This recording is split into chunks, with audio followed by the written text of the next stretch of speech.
Welcome to Aadya TV. మనతో పాటు corporator Devender Reddy ఉన్నారు. అడిగి తెలుసుకునే ప్రయత్నం చేద్దాం. చెప్పండి సార్, ఈ 1 ఇయర్ పాలన ఎట్లా అనిపిస్తుంది? ఇప్పుడు ఈ 14 నెలల పాలన రేవంత్ రెడ్డి గారి పాలన ఏంటంటే బీఆర్ఎస్ పార్టీని, కేసీఆర్ గారిని, కేటీఆర్ గారిని, హరీష్ రావు గారిని బీఆర్ఎస్ పార్టీని తిట్టనీకే ఉపయోగించండి తప్పితే ఒక అడ్మినిస్ట్రేషన్ సక్కలేదు, ఒక ఇటుక పిల్ల పెట్టింది లేదు, ఒక దానికి శంకుస్థాపన చేసింది లేదు. ఓన్లీ తిట్టడానికి ఓన్లీ కేసీఆర్ కట్టిన కాళేశ్వరం లాంటి ఎండబెట్టి ఏదో బదనామం చేసి చెప్పిన ఈ రోజున కూడా రిపోర్ట్ కూడా ఇచ్చారు. 1 టీఎంసీ నీళ్లు రోజు కూడా ఎత్తిపోసుకోవచ్చు, 1 టీఎంసీ నీళ్లు రోజు ఎత్తిపోసి కూడా ఈరోజు ఇట్లా ప్రాబ్లం వచ్చిన తర్వాత కూడా నీళ్ళు ఎత్తిపోసి 1 టీఎంసీ నీళ్ళని రోజు ఎత్తిపోసి ప్రజలందరికీ కూడా అందించే అవకాశాలు ఉన్నాక కూడా దాన్ని ఎత్తిపోసలేడంటే కేసీఆర్ గారిని బదనాం చేయాలనే దురుద్దేశంతోనే, కేసీఆర్ గారిని ఇట్లా బదనాం చేయాలనే దురుద్దేశంతోనే వాళ్ళకి రేవంత్ రెడ్డి గారు ఇలాంటి పనులు చేస్తున్నారు అనేది మేము భావిస్తున్నాం. అంటే మీ పరిధిలో, మీ డివిజన్ పరిధిలో ఎట్లా ఉంది సార్? వాటర్ సోర్స్ ఎట్లా ఉంది? మిషన్ భగీరథకు సంబంధించిన వాటర్స్ వస్తున్నాయి, ఇప్పుడు ఏమన్నా బంద్ అయిందా? ఇప్పటికే వాటర్ ఏంటంటే 45 నిమిషాలు కూడా, ఇప్పుడు నీదో 45 నిమిషాలను కూడా గంటన్నర 2 గంటలు కూడా ఇచ్చిన ఉండే సందర్భాలు ఉండే. ఈ రోజున ఏంటంటే ఆ 45 నిమిషాలే కరెక్ట్ నీళ్లు సప్లై అయ్యే పరిస్థితి ఇప్పటికే లేదు. ఇంకెండలు స్టార్ట్ కూడా కాలేదు. అయినా కానీ చాలామంది కూడా ఏంటంటే కొన్ని ఇప్పటికే మా డివిజన్లో దాకా 50-60 బోర్లు కూడా బయట రోడ్ల మీద వేసుకునే పరిస్థితికి వస్తుంది. వాళ్ళు కూడా చాలా ఇబ్బంది పడుతున్నారు. ఏది ఎంఆర్ఓలతో కానీ ఏదంటే ఇల్లు కట్టుకున్నారు, బయట రోడ్డు మీద బోర్ వేసుకోవాల్సిన పరిస్థితికి వస్తుంది.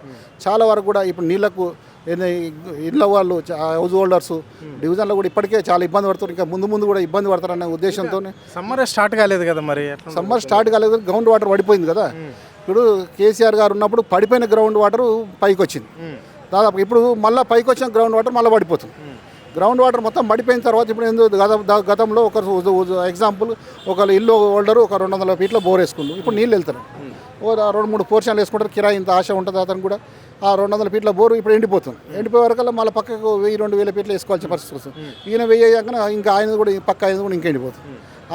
ఈయన ఇట్లాంటి పైసలు వేస్ట్ అవుతున్నాయి, ప్లేస్ కూడా వాళ్ళకు కూడా ఇబ్బంది అవుతుంది. ఇట్లా ఇన్లీగల్ కూడా వాళ్ళు కూడా తప్పని పరిస్థితుల్లో కూడా ఇట్లా వేసుకోవాల్సిన పరిస్థితి వస్తుంది. హైదరాబాద్ నగరంలో చాలా చోట్ల మిషన్ భగీరథ వాటర్ రావడం లేదు కాబట్టి ప్రజలు మాత్రం అల్లడిల్లిపోతున్నారు. ఇది వచ్చేది సమ్మర్ అని చెప్పేసి అంటున్నారు. మీ డివిజన్ పరిధికి సంబంధించి అలాంటి కార్యక్రమం ఏమైనా ఉందా? ఆగిపోయినాయా మిషన్ భగీరథకు సంబంధించి? మిషన్ భగీరథ నీళ్ళు మా డివిజన్లో అయితే వస్తున్నాయి, కానీ టైం తగ్గించిన్నారు అనేది మేము మా ప్రధాన ఆరోపణ. దాని నీళ్ళు తగ్గినాయా ఏమైందో తెలియదు. వచ్చే టైం ఎంత ఉంటుందంటే అదే 45 నిమిషాలని గంట ఇచ్చే నీళ్ళు దాదాపు ఇప్పుడు 45 నిమిషాలు కూడా కరెక్ట్ రావాలి. అర్ధగంట అట్లా 45 నిమిషాలు వస్తున్నాయి. దానివల్ల పోను నీళ్ళు ప్రజలకు అంతలేదు. మరి 6 గ్యారంటీల ముచ్చట ఏంది? ఇప్పటికి 14 నెలలు అయిపోయింది రాష్ట్ర సర్కార్ ఏర్పడి. అంటే 6 గ్యారంటీలు అన్నీ అమలు అవుతున్నట్లన్నా? 6 గ్యారంటీలు అనేది ఏ గ్యారంటీ అమలు అవుతలేదు. అసలు ఏదైనా ఏం చెప్పిండు ఇదివరకు గతంలో బీఆర్ఎస్ పార్టీ ఆన్సర్ అది ఏదైతే గ్యారంటీలు ఇస్తుందో, ఏదైతే సంక్షేమ పథకాలు ఇస్తుందో దానికి రెట్టింపు ఇస్తున్నాడు. ప్రతి దాంట్లో కూడా రెట్టింపు ఇస్తున్నాడు. 2000 పింఛన్లు ఇస్తుందంటే 4000 పింఛన్లు ఇస్తున్నాడు. ఇప్పుడు 2000 పింఛన్లే కొంత ఎగ్గొట్టే పని, టైంకి ఇచ్చలేని పరిస్థితి, ఆ టైప్కి వచ్చినాం. కానీ ఇంకా అర్హులైన ఇప్పుడు 2-3 ఏళ్ళు గడిచిపోయింది. ఇప్పటికి 65 ఏళ్ళు దాటిన వాళ్ళు, అర్హులైన వాళ్ళు కూడా చాలామంది డివిజన్లో ఉన్నారు. వాళ్ళకు కూడా ఇప్పుడు పింఛన్లు, కొత్త పింఛన్లు అప్లికేషన్ పెట్టుకున్నారు, కానీ రావట్లేదు. ఒక్కొక్క డివిజన్ మా డివిజన్ దాదాపుగా 300-400 మంది అర్హులైన వాళ్ళకు కూడా రావట్లేదు. కొత్త వాళ్ళకు కూడా ఇప్పుడు ఖచ్చితంగా ఇప్పుడు 65 ఏళ్ళు దాటిన రూల్స్ ప్రకారంగా వాళ్ళకు కూడా పింఛన్లు ఇవ్వాలి. పింఛన్లు కూడా 44,000 ఇస్తే బాగుంటుంది. అదేవిధంగా పింఛన్లే కాకుండా కూడా చాలా వరకు కూడా వికలాంగులకు కూడా 6,000 ఇస్తున్నాడు. ఇలాంటి గ్యారంటీలు అన్నీ ఇచ్చేసి ఏ గ్యారంటీలు అనేది ఏది గ్యారంటీలు ఏది 9 తారీఖు సోనియా గాంధీ బర్త్డే 2023 అమలు చేస్తున్నాడు. అలాంటి మాట ఇచ్చింది, గ్యారంటీగా అమలు చేస్తాను నేనంటే గ్యారంటీ లేక దాది గ్యారంటీగా నేను అప్లై. ఒక ప్రభుత్వం గ్యారంటీ ఇచ్చి మాట తప్పినప్పుడు ప్రజలు ఎట్లా ఉంటారు అనేది మనం కూడా అర్థం చేసుకోవాలి. ఆయన పాలన మొన్నటికి మొన్న జనవరి 26 నాడు మాత్రం 4 గ్యారంటీలను అమలు చేస్తున్నాం, 4 పథకాలు ఇస్తున్నాం అని చెప్పారు. ఒకటి రైతు భరోసా అని చెప్పేసి, ఒకటి ఇంద్రమ్మ చేనేత పథకం అని ఒకటి అని చెప్పేసి, మళ్ళీ కొత్త ఇండ్లు అని చెప్పేసి, ఇంద్రమ్మ ఇండ్లు అని చెప్పేసి, కొత్త రేషన్ కార్డులు అని చెప్పేసి. ఈ ముచ్చట ఎంతవరకు వచ్చింది? ఇప్పుడు రేషన్ కార్డులు అన్నీ పేరుకే ఉన్నాయి. ఇవన్నీ ఏంటంటే పేరుకు పేపర్ల కోసమే, గ్రౌండ్ అయితలేవు. ఇప్పుడు రైతు భరోసా అన్నారు, 1 ఎకరం 2 ఎకరాలు. ఇప్పుడు భరోసా కూడా మొదలుపెట్టి కూడా నెల రోజులకు వచ్చింది. 26 నాడు మొదలు పెడితే ఇప్పటివరకు కూడా జనవరి 26 నాడు మొదలు పెడితే ఇప్పటివరకు కూడా రైతు భరోసా 2 ఎకరాలకు మించిపోలేదు. అంటే దాన్నే అర్థమవుతుంది మనకి. అందులో కూడా మళ్ళీ ఎకరం 2 ఎకరాలు ఇంకా కొంత ఎకరం ఉన్న వాళ్ళు కూడా కొందరు రాలేదు. మళ్ళీ ఇలాంటి లోపాలు ఇప్పుడు అందులో ఏమైందంటే కొంత పంచాయతీలు అవుతున్నాడు, ఊర్ల నుంచి కూడా కొంత ఫోన్లు వస్తున్నాయి. ఆ 2 ఎకరాలు ఉన్న వాళ్ళకి ఎకరం పడుతుందట, ఎకరం ఉన్న వాళ్ళకు 30 గుంటలు పడుతుందట. ఇట్లా ఏంటంటే మళ్ళీ ప్రకటనలో ఏమో పేరుకేమో నేను సాగు భూములు అన్నిటికీ ఇస్తాను, ఆ సాగు భూమికే మళ్ళీ కటింగ్లు చేస్తున్నాను. ఉన్న సాగు భూమి వాళ్ళది, 2 ఎకరాలు సాగు భూమి ఉంది. ఆ సాగు భూమిలో మళ్ళీ ఎకరం వేస్తున్నాడు. ఇందులో కూడా మోసమే ఉంది. ప్రతిదీ కూడా ఏదో తగ్గించేసి ఇప్పుడు ఏది రైతు బంధు రైతు రుణమాఫీ ఏ విధంగా ఉందో ఏది 40% చేసి మొత్తం చెప్పినాను, ఇది కూడా కట్టే ఉన్నాయి. ఈ స్కీములు కూడా అదే టైపులు ఉన్నాయి. ఏ స్కీమ్ కూడా సక్సెస్ఫుల్గా లేదు. కనీసం ఈయన చెప్పే మాటలు వీళ్ళ ఆఫీసర్లు కూడా ఇంటర్వ్యూ ఇంటలేరు అని కూడా డౌట్ వస్తుంది. కింద కూడా గ్రౌండ్ అయితే లేవు. అడ్మినిస్ట్రేషన్ కరెక్ట్ చక్కగా చేసుకోమంటాం. మన రేవంత్ రెడ్డి గారికి ఏంటంటే మా సలహా కేసీఆర్ గారిని కేటీఆర్ గారిని దృష్టి ఏదో ఉందో నువ్వు అడ్మినిస్ట్రేషన్ సైడ్ పెట్టుకో, అడ్మినిస్ట్రేషన్ కరెక్ట్ పెట్టుకో.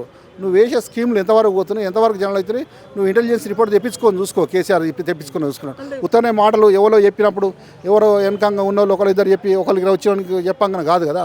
ఇప్పుడు 10 మందిలో ఇద్దరికి వచ్చేసి 8 మందికి రాని పరిస్థితి నీ గవర్నమెంట్లో నడుస్తుంది. అంటే ఇప్పుడు ప్రభుత్వం ఏర్పడంగానే ఒక 1 మంత్లోనే వాళ్ళు 6 గ్యారంటీల పథకం అని చెప్పేసి ప్రతి గ్రామంలో కావచ్చు, మున్సిపల్ వార్డులలో కావచ్చు, అన్నింటిలో కూడా వాళ్ళు 6 గ్యారంటీల ఫామ్ను నింపించుకున్నారు. మళ్ళీ కొత్తగా ఈ కొత్త ఇండ్లు ఇస్తాము, ఇందిరమ్మ ఇండ్లు ఇస్తాము అని చెప్పేసి కొత్త రేషన్ కార్డులకు మళ్ళీ దరఖాస్తులు చేసుకోవాల్సిన అవసరం ఎందుకు వస్తుంది ఇక్కడ? ఇప్పుడు ఏం లేదు, కేసీఆర్ గారు అక్కడ సిటీలో కొన్ని ఇచ్చినవి ఇంకా మిగిలినాయి, వాటికి కలర్ వేసి ఇచ్చడం తప్పితే ఈయన కట్టేసరికి ఇంకా 10 ఏళ్ళు అవుతుందో 20 ఏళ్ళు అవుతుందో. ఎక్కడ కూడా డబుల్ బెడ్రూమ్కి ఎక్కడైనా మనకి ఈ సిటీ సరౌండింగ్ ఇలా ఏమైనా ముగ్గు వచ్చి శంకుస్థాపన ఒక డబుల్ బెడ్రూమ్ కోసం చేసిండ ఫస్ట్ క్వశ్చన్. అంటే మీ డివిజన్లో లేదా? డివిజన్లో కాదు, ఎక్కడ చేయలేదు. ఎక్కడ కూడా ఈవెన్ హైదరాబాద్లో చేయలేదు అంటున్నాం, డివిజనే కాదు. హైదరాబాద్లో ఎక్కడ కూడా ఒక డబుల్ బెడ్రూమ్కు శంకుస్థాపన చేసిన చరిత్ర మన రేవంత్ రెడ్డి గారికి ఈ 14 నెలల్లో లేదు. ఇప్పుడు హైడ్రాలో కూల్చేసిన వాళ్ళకి అందరికీ మళ్ళీ ఇట్లా మూసి పక్షాలను చేస్తున్నాడు. ఆ సరౌండింగ్ ఏరియాలో ఉన్న వాళ్ళని అందరినీ పంపించారు కదా సిటీ అవుట్స్ కట్టుకు. మరి అవి అక్కడి అవే చెప్తున్నాం కదా. కేసీఆర్ గారు డబుల్ బెడ్రూమ్ కట్టి కొన్ని మిగిలినాయి. ఇప్పుడు ప్రాసెస్లో ఇస్తున్నప్పుడు 1,00,000 బెడ్రూమ్ డబుల్ బెడ్రూమ్ కట్టినప్పుడు ఒక సుమారు 60-70 వేలు ఇల్లు ఇచ్చిండు. ఇంకా 30-40 వేలు ఇల్లు ఉన్నాయి సుమారు. ఆ ఇల్లే ఇస్తా అంటుండే. వాటికే కలర్ మార్చేసి ఇస్తున్నాడు తప్ప ఇంకా వేరే కొత్తగా ఇచ్చింది ఏం లేదు. అది డబుల్ బెడ్రూమ్లో అది మాట ఉత్తమ వచ్చట. మరి రేషన్ కార్డులో ముచ్చట అయింది. రేషన్ కార్డు కావాలనుకుంటే ఒక పేదవానికి ఇన్ని నియమ నిబంధనలు పెట్టవలసిన అవసరం ఉందా? రేషన్ కార్డులు లేదు వాస్తవానికి, ఇన్ని నిబంధనలు పెట్టవలసిన అవసరం లేదు. ఈయన ఇచ్చి ఇంకా రేషన్ కార్డులు ఇస్తా అని 10 సార్లు అప్లికేషన్ తీసుకుంటుండు. ఒకసారి కాదు 10 సార్లు అప్లికేషన్ తీసుకుంటే కానీ ఇచ్చింది లేదు, సచ్చింది లేదు. ఒక రేషన్ కార్డు ఇవ్వలేదు ఇప్పుడు 14 నెలల్లో ఎవరికి. ఏదో ఇస్తా అని చెప్పడమే. ఏది అరిచేతుల బెల్లబెట్టి మొగిసేది దాకా నాకు పిచ్చిరే ఉంది తప్ప ఇంకా ఈయన ఏం చేసింది లేదు. అంటే ఈ రోజు మీరు ప్రధానంగా కార్యక్రమంలో పాల్గొన్నట్లు మాకు తెలుసు. ఇక్కడ చెక్కుల పంపిణీలో అంటే ఇది కళ్యాణ లక్ష్మి షాదీ ముబారక్ చెక్కుల పంపిణీలో పాల్గొన్నారు. మరి ఇక్కడ తులం బంగారం ఇచ్చారా మీరు ఈరోజు దాదాపుగా 1,16 చెక్కులు కూడా ఈ ఉప్పల్ మండల పరిధిలోన మన పంపడం జరిగింది ఈ 5-6 డివిజన్లు. అయితే 1,16 కూడా 1,16తో పాటు తులం బంగారం ఇస్తాను కాంగ్రెస్ ఏదైతే మాయమాటలు చెప్పింది, ప్రజలను కూడా నమ్మించి ఆ రకంగా ఓట్లు కూడా దండుకుంది. కానీ ఆ తులం బంగారం కాదు, మేము ప్రజలు కూడా అక్కడక్కడ ఏమంటున్నారంటే మాకు ఇంకా ఈ 1,00,000 ఇస్తూ సంతోషించాలి, ఇంకా వేరే వాళ్ళకు రైతులకు అక్కడక్కడ ఎగ్గొడుతున్నాడు, దీనికే మేము సంతోషిస్తాం అన్న కాడికి ప్రజలకు అడిగి కూడా ఆ టైప్లో తీసుకొస్తారు వీళ్ళు. అంటే మాట ఇచ్చి మాట తప్పిండు. కానీ ఇంకేందంటే ఇంకేమన్నా అడిగితే ఉన్నది కూడా ఊడగొడతాడని భయం కాడికి వచ్చిన ప్రజలు కూడా. ఇది పరిస్థితి. అంటే జనాలు మాత్రం కాంగ్రెస్ పార్టీ అంటేనే భయాందోళన చెందుతున్నారు. ఇచ్చే పథకాలు కూడా ఇయ్యరేమో, 6 గ్యారెంటీల ముచ్చట ఏది పక్కకు పెట్టేసి ఇచ్చే పథకాలు ఇయ్యరేమో వాళ్ళకు యాంటీగా మాట్లాడితే అని చెప్పేసి భయపడుతున్నారు అని చెప్పేసి మనకు కార్పొరేటర్ చెప్పడం అనేది జరిగింది. ముఖ్యంగా రేవంత్ రెడ్డి ఒకటి కేసీఆర్ను తిట్టడానికే ఈయన సీఎం అయినట్లు అనిపిస్తుంది, కానీ ప్రజలకు సేవ చేసే విధంగా అయితే ఎట్లా అనిపిస్తలేదు అని చెప్పేసి ప్రజలు అనుకుంటున్నారు అని చెప్పేసి ఆయన చెప్పడం జరిగింది. ఇప్పుడు వచ్చేది ఎండాకాలం కాబట్టి మిషన్ భగీరథ నీళ్లు కేసీఆర్ ఆ కాలంలో పుష్కలంగా వచ్చేది. ప్రతి హైదరాబాదే కాదు జిల్లాలల్లో గ్రామాలలో కూడా వచ్చేది. సో ఇప్పుడు ఇక్కడ ఆయన వచ్చిన 14 నెలల నుంచి ఇప్పుడే స్టార్ట్ అయింది, ఇంకా సమ్మర్గా స్టార్ట్ కాలేదు. ఇప్పటికే నీళ్లు లేక వలవలు ఆడుతున్నారు కొంతమంది డివిజన్లలో ప్రజలు అని చెప్పేసి, హైదరాబాద్ నగరంలో అని చెప్పేసి ఆయన స్పష్టంగా చెప్పడం జరిగింది.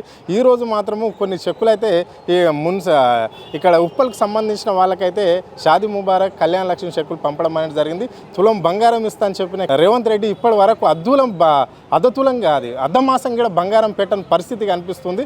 ఆ అడిగితే కూడా ఈ ₹1,00,000 కూడా రావనే పరిస్థితిలో ప్రజలు ఉన్నారు కాబట్టి నోరు మూసుకొని చెక్కులు తీసుకొని పోయిన పరిస్థితి అయితే కనిపించిందని చెప్పేసి మన కార్పొరేటర్ స్పష్టంగా చెప్పడం అనేది జరిగింది. కెమెరా పర్సన్ రఘుతో హరుణ్, ఆద్య టీవీ, హైదరాబాద్.